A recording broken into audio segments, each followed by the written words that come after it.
Bismillahirrahmanirrahim. Assalamualaikum warahmatullahi wabarakatuh. Serta salam sejahtera kepada seluruh rakyat Malaysia yang dikasihi sekalian. Semalam merupakan hari pertama pelaksanaan PKPP. PDRM melalui Task Force Operasi Pematuhan telah melakukan 67,998 pemeriksaan bagi memantau dan menguatkuasakan pematuhan SOP PKPP. Sebanyak 3,473 pasukan pematuhan telah membuat pemantauan dan melibatkan seramai 16,811 anggota. Bermula semalam, PDRM telah menarik balik Sekatan Jalan Raya rentas sempadan negeri di seluruh negara. Walau bagaimanapun, sekatan-sekatan jalan terutamanya di lorong-lorong tikus bagi mengekang kemasukan parti masih diteruskan. Semalam PDRM telah menahan dan mereman 5 individu di atas kesalahan engkar arahan PKPP. PDRM juga turut mengeluarkan kompaun kepada 25 individu di atas pelbagai kesalahan engkar PKPP. Oleh itu, walaupun banyak kelonggaran di bawah PKPP ini, tetapi pemantauan kepada pematuhan SOP tetap diteruskan dan tindakan juga akan diambil terhadap mereka yang ingkar kepada SOP dan peraturan yang dikeluarkan oleh pihak kerajaan. Sehingga 11 Jun 2020, ini mengenai berita palsu, sebanyak 266 kertas siasatan telah dibuka oleh PDRM dan SKMM berhubung berita palsu berkaitan COVID-19. Daripada jumlah ini, sebanyak 179 masih di dalam siasatan, manakala 30 kes telah dibawa ke mahkamah, 11 diberikan notis amaran dan 18 telah mengaku bersalah. Oleh itu, masih tiada pertambahan kertas siasatan baru yang dibuka oleh PDRM dan SKMM dalam tempoh 2 minggu lepas. Dan ini menunjukkan bahawa kesedaran masyarakat telah meningkat untuk tidak berkongsi berita palsu. Walau bagaimanapun, PDRM dan SKMM akan terus membuat pemantauan ketat terhadap penyebaran berita palsu. Kerajaan memandang serius dan tidak akan berkompromi terhadap mana-mana pihak yang menyebarkan berita palsu. Mengenai kawalan sempadan negara, Ops Benteng yang melibatkan Angkatan Tentera Malaysia, PDRM, APMM dan Agensi Keselamatan Sempadan Malaysia mengawal ketat sempadan negara secara bersepadu daripada dibolosi oleh pendatang tanpa izin bagi mengekang jenayah rentas sempadan selain daripada menyekat penularan wabak COVID-19.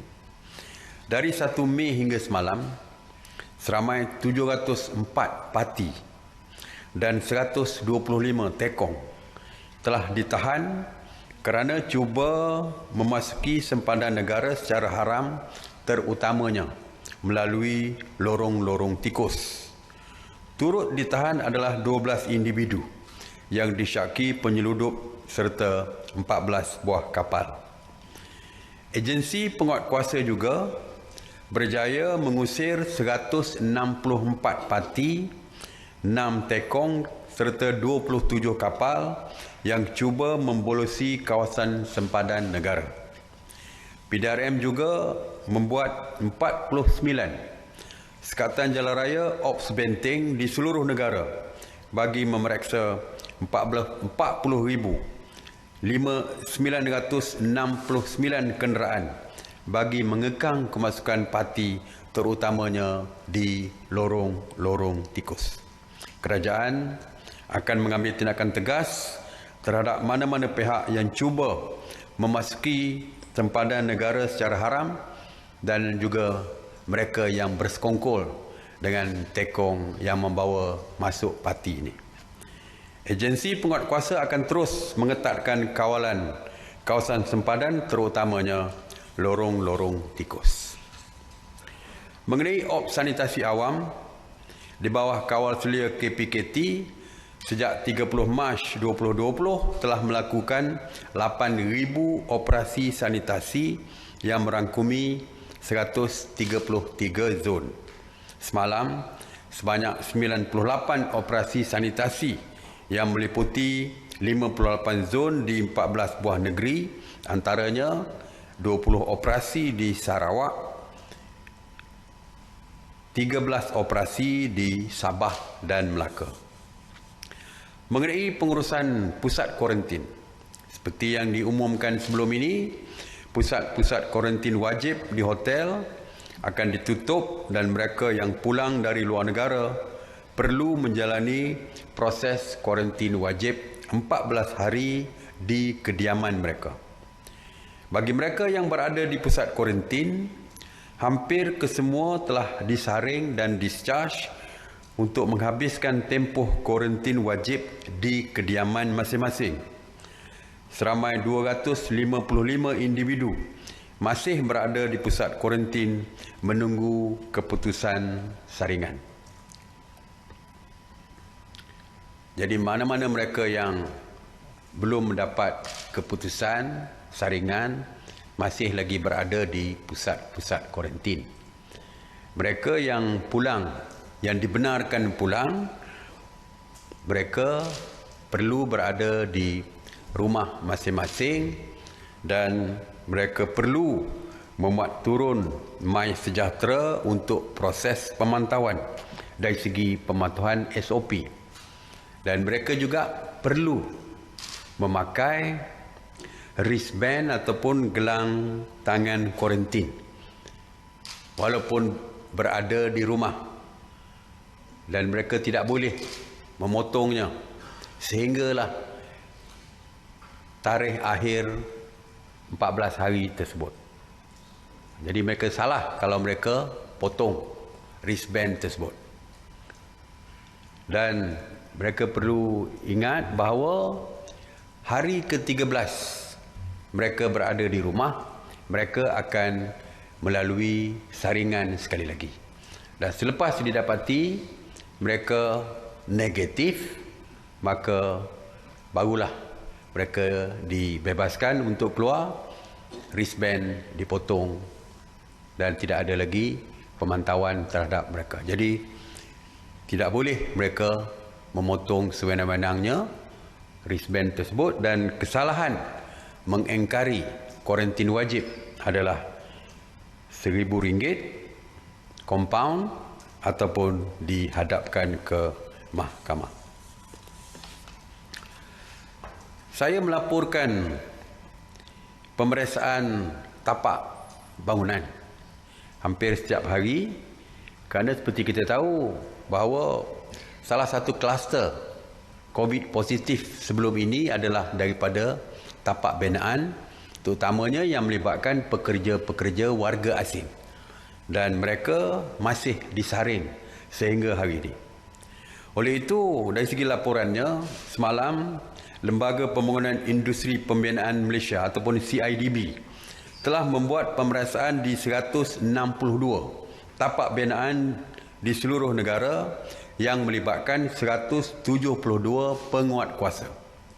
Pemeriksaan CIDB telah mendapati 172 tapak binaan telah patuh SOP yang ditetapkan, manakala 24 tapak binaan tidak patuh SOP dan diberikan amaran.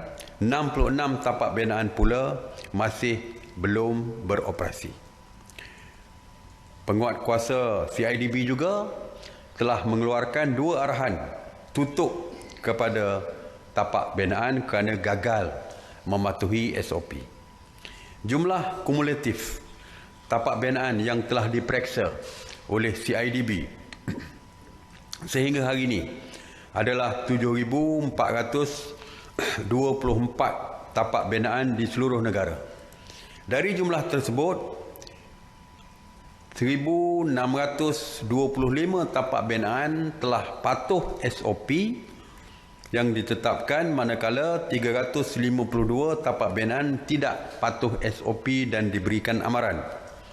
15 tapak binaan telah pun diarah tutup kerana gagal mematuhi SOP dan baki 5,432 tapak binaan masih tidak beroperasi. Seperti yang telah pun kita ketahui, bahawa aktiviti kolam renang masih di dalam senarai terlarang.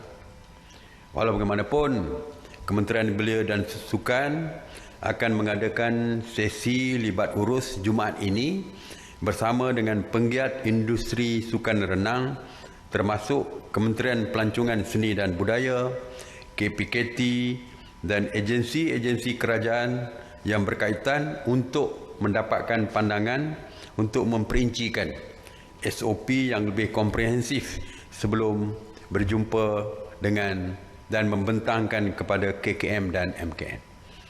Jadi sebenarnya banyak juga yang memohon, ya, terutamanya Kementerian Belia dan Sukan untuk latihan di kolam renang. Tetapi kerana aktiviti kolam renang masih tidak dibenarkan, jadi mereka cuba akan berbincang dengan pihak yang berkaitan, kementerian-kementerian tertentu untuk mencadangkan kepada KKM dan juga MKN. Walaupun kita tunggulah. Setakat hari ini masih lagi tidak dibenarkan. Hari ini Kementerian Pengangkutan telah membentang kepada mesyuarat khas menteri-menteri mengenai pelaksanaan PKP berkenaan dengan beberapa kebenaran dan juga SOP berkaitan dengan pengangkutan awam. Mesyuarat khas telah membuat keputusan untuk membenarkan perkhidmatan e-hailing dan teksi beroperasi tanpa had masa dan kapasiti penumpang juga mengikut kapasiti kenderaan. Kalau dulu untuk e-hailing dan teksi hanya dibenarkan 2 orang saja dan beroperasi sehingga pukul 10 malam. Ya, jadi sekarang ni kita benarkan tanpa had masa. Dan kapasiti bukan 2 lagi, mungkin boleh tambah 1 lagi di depan, ataupun kalau menggunakan kenderaan berkapasiti 6 atau 7 penumpang, mereka boleh mengambil mengikut kapasiti tempat duduk. Penggunaan aplikasi MySejahtera untuk memudahkan proses contact tracing dan juga mesti di-download oleh mereka, manakala pembayaran tambang adalah tanpa tunai. Jadi tak boleh ada tunai. Jadi kita harap mereka menggunakan secara tanpa tunai ini melalui kad dan sebagainya.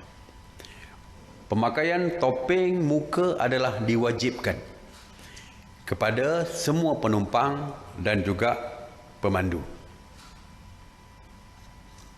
Dan mereka juga perlu membuat sanitasi setelah habis beroperasi dan digalakkan membuat sanitasi selepas menurunkan penumpang dan sebelum membawa penumpang yang baru. Mesyuarat khas juga bersetuju untuk membenarkan bas ekspres beroperasi dengan kapasiti penuh dan tanpa had masa. Bas ekspres ni kita tanpa had masa kerana banyak bas ekspres yang bertolak malam dan sampai subuh. Jadi kita benarkan mereka beroperasi tanpa had masa dan penuh, penumpang penuh. Tidak lagi separuh seperti biasa, separuh kapasiti seperti yang kita tetapkan sebelum ini. Pengusaha bas ekspres perlu mendaftar penumpang melalui aplikasi MySejahtera ataupun secara manual sekalipun.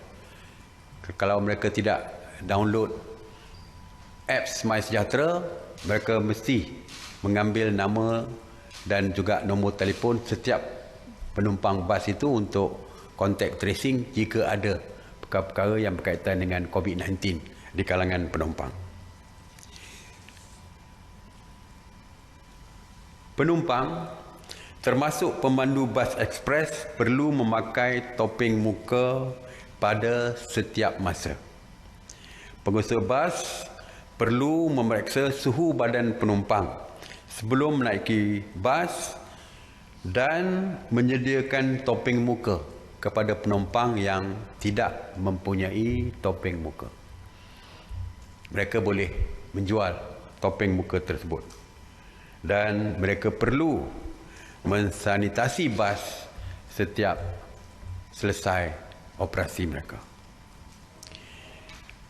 Manakala pengangkutan awam yang lain seperti bas awam, feri, kereta api aliran ringan dan lain-lain juga kita benarkan untuk beroperasi dengan kapasiti penuh. Bagi mereka yang membenarkan penumpang, bagi kenderaan yang membenarkan penumpang berdiri, sebagai contoh LRT, MRT dan sebagainya, penumpang perlu mengawal kendiri penjarakan mereka supaya tidak berhimpit-himpit dan bersesak-sesak sewaktu mereka berdiri tersebut. SOP yang mesti dipatuhi adalah penumpang atau pemandu setiap masa mesti memakai topeng muka dan juga memuat turun aplikasi MySejahtera dan penggunaan hand sanitizer. Mengenai pesawat penerbangan, mesyuarat juga membenarkan mereka beroperasi dengan kapasiti penuh dan prasyaratnya adalah suhu penumpang perlu direkodkan terlebih dahulu dan diwajibkan untuk memakai topeng muka sepanjang perjalanan. Mesyuarat khas juga telah pun membuat keputusan hari ini, iaitu kalau dulu kereta persendirian berdasarkan had kapasiti penumpang, kapasiti tempat duduk di kereta sama ada 4 ataupun 6 atau 7, kita juga mengekalkan polisi tersebut. Cuma kalau dulu hanya daripada rumah sendiri sahaja, dari satu rumah, keluarga dari satu rumah, sekarang kita membenarkan mereka membawa penumpang yang bukan dari keluarga dan bukan dari rumah yang sama. Misalnya kalau mereka ke pejabat ada pool, ada beramai-ramai dengan rakan sepejabat mereka, kalau dulu tidak dibenarkan. Dulu mesti daripada penumpang, daripada keluarga satu rumah. Sekarang ni kita benarkan penumpang lain untuk menaiki kenderaan mereka. Jadi itu saja yang saya umumkan hari ini. Mungkin keputusan lain saya akan umumkan besok. Jadi sebagai penutupnya, seperti yang saya sebutkan bahawa semalam merupakan hari pertama pelaksanaan PKPP. Alhamdulillah, daripada PKPB sehingga PKPP, rata-rata rakyat kita patuh kepada SOP yang ditetapkan oleh kerajaan. Jadi saya mewakili kerajaan ingin merakamkan ucapan terima kasih kepada rakyat yang terus patuh kepada SOP yang diperkenalkan oleh kerajaan. Walau bagaimanapun, kita menjangkakan ramai yang akan berpusu-pusu memandu merentas negeri susulan kebenaran rentas negeri. Saya percaya ramai yang akan balik ke kampung. Dan saya sendiri pun akan balik ke kawasan. Selepas 3 bulan lebih tak balik ke kawasan. Selepas 3 bulan tidak balik ke kawasan. Kerana patuh kepada arahan kerajaan untuk tidak rentas negeri. Kenderaan bertambah dan dijangka akan terus bertambah di atas jalan raya. Semalam sahaja, jumlah kenderaan di Lebuh Raya Plus meningkat dari 1.2 juta kenderaan pada hari sebelumnya kepada 2.04 juta. Hampir 100% peningkatan. Di Lebuh Raya Karak, ini tempat saya nak lalu nantilah. Di Lebuh Raya Karak juga mencatatkan jumlah kenderaan daripada 37,789 kenderaan pada hari sebelumnya kepada 85,985 semalam. Peningkatan yang saya lihat juga mendadak. PDRM akan terus memantau aliran trafik di lebuh-lebuh raya di seluruh negara dan juga akan memantau kawasan RNR, rehat dan rawat, untuk memastikan SOP yang ditetapkan dipatuhi oleh setiap pengguna kenderaan yang pulang ke kampung. Jadi jangan bersesak-sesak di tandas awam, jangan bersesak-sesak di surau yang kita buka, yang kita telah pun bersetuju untuk membukanya. Begitu juga di gerai-gerai makan dan sebagainya. Dan saya harap semua patuh kepada SOP yang telah pun ditetapkan oleh kerajaan. Dan yang menyedihkan adalah dari laporan PDRM terdapat peningkatan kes kemalangan maut sejak rentas negeri ini dibuka. Jadi oleh itu saya ingin mengingatkan orang ramai yang ingin pulang ke kampung supaya memandulah secara berhemah. Ingatlah kepada orang yang tersayang. Jadi itu saja pesanan saya. Amalkan kawalan Kendiri untuk terus kekal selamat. Terima kasih. Assalamualaikum warahmatullahi wabarakatuh, dan saya buka kepada soalan.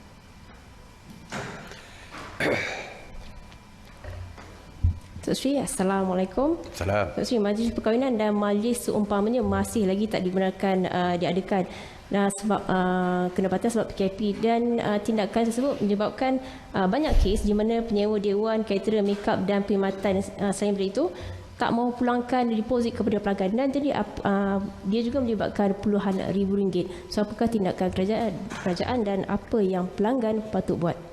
Ya, saya faham. Banyak kes-kes seperti ini berlaku.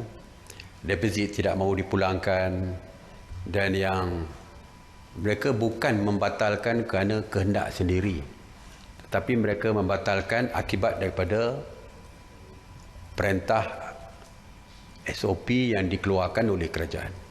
Jadi ini satu kes, banyak lagi kes-kes lain. Jadi sebab itulah pihak kerajaan akan memperkenalkan akta baru yang berkaitan dengan COVID-19 ini. Kerajaan akan perkenalkan. Jadi insya-Allah akta tersebut akan dibentangkan insya-Allah di dalam parlimen akan datang ni. Jadi jika kita dapat kelulusan dan selepas diwartakan, kita akan laksanakan akta tersebut.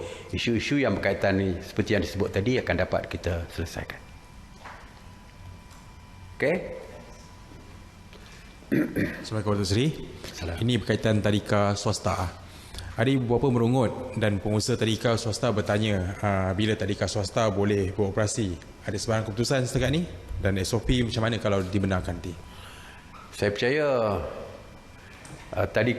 tadika swasta ini, saya difahamkan bahawa Kementerian Pelajaran sedang menyediakan SOP, dan saya difahamkan Kementerian Pendidikan akan mengumumkan SOP dan bila boleh dibuka dan sebagainya. Kita tunggulah pengumuman daripada Menteri Pendidikan nanti. Assalamualaikum Datuk Seri. Ini berkenaan keseragaman SOP, terutama beberapa sektor yang baru saja dibuka semalam. dan terdapat aduan berkaitan peniaga yang tidak mematuhi dan mungkin akan bertambah lagi sektor yang beroperasi pun tidak mematuhi SOP seperti tidak merekodkan kedatangan, kesesakan yang melampau ataupun kesesakan pada satu masa, tidak cek suhu dan sebagainya. Apa yang pelanggan boleh lakukan instead of penguatkuasaan yang dilakukan oleh kerajaan lah, pelanggan itu sendiri? Ya, pelanggan boleh melapor kepada Task Force Operasi Pematuhan. Laporkan kepada pihak polis misalnya. Dapatkan detail tentang premis perniagaan tersebut dan juga tindakan-tindakan mereka yang tidak patuh kepada SOP. Seperti saya baca tadi, walaupun PKPP masih ada yang diambil tindakan, compound dan sebagainya. Jadi kalau ada premis perniagaan yang tidak mematuhi, dua perkara, sama ada kita boleh compound mereka ataupun hadapkan ke mahkamah, atau mungkin boleh ditutup perniagaan mereka. Ya, jadi pelanggan boleh laporkan kepada pihak polis ataupun pasukan penguatkuasa tas pematuhan tersebut, ya. Rela ke ATM ke mana yang berkawal tu boleh laporkan. Ya, tapi dapatkan detail lah. Dapatkan maklumat detail di mana kedai tersebut, apa kesalahan yang dilakukan, serahkan kepada pihak polis. InsyaAllah pihak polis akan mengambil tindakan. Datuk Seri, memandangkan murid tingkatan 5, 6 atas dan yang akan menghadapi peperiksaan akan mula bersekolah pada 24 Jun ini, adakah pusat tuition dibenarkan untuk dibuka dan sekiranya boleh, apa SOP-nya? Ya, seperti juga tadi Kementerian Pendidikan saya dipahamkan sedang menyediakan SOP untuk pusat tuition ini. InsyaAllah dalam waktu terdekat, saya percaya, kerana semalam dah umumkan tentang pembukaan sekolah, jadi saya percaya Menteri Pendidikan akan mengumumkan perkara-perkara yang berkaitan dengan tuition tadi. Kita tunggu keputusan. Datuk Seri, berkenaan dengan kontraktor yang mahu renovate rumah ataupun memasang grill di apartmen, DJMB yang meminta kontraktor untuk mengadakan ujian COVID-19, adakah tindakan ini perlu? Kontraktor warga asing memang itu diwajibkan untuk disaring swab test, ya. Kalau kontraktor yang persendirian, yang warga Malaysia yang ingin membuat renovation, dan ianya adalah kita untuk melindungi kawasan di bawah yang dimanagekan oleh manajemen punya company tersebut. Kalau dia nak menjaga kesihatan ataupun keselamatan penduduk di kawasan yang dijaga, dia berhak untuk meminta supaya diadakan swab test dan sebagainya. Jadi terserah kepada manajemen. Supaya juga individu.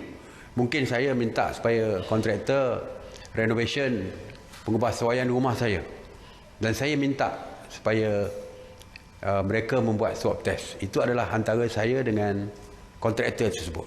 Ya, antara saya dengan kontraktor. Kalau kontraktor itu tak setuju, maka tidak adalah renovation boleh dilakukan di rumah saya. Sebagai contoh tadi, ya. Dan kalau kontraktor bersetuju, dan kontraktor tersebut perlulah membuat swab test. Sebab saya yang berhak bertanggungjawab untuk melindungi diri saya sendiri.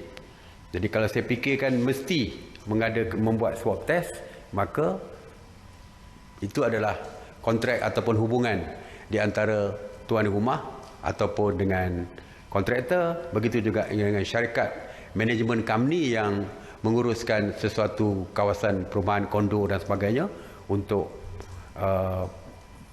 bersetuju bersamalah sama ada nak dibuat swab test atau tidak, adalah persetujuan antara mereka, kerana manajemen company itu juga menjaga keselamatan penduduk-penduduk di bawah jagaan mereka. Jadi, tetapi dari segi kerajaan, kita hanya mengarahkan supaya kontrak pekerja asing sahaja yang perlu mendapat swab test, itu pun yang bekerja di tapak binaan. Ya, jadi itu sajalah. Jadi hak dan hubung itu adalah di antara kontraktor dengan tuan rumah ataupun manajemen company yang berkaitan. Alright. Okey, terima kasih. Assalamualaikum warahmatullahi wabarakatuh.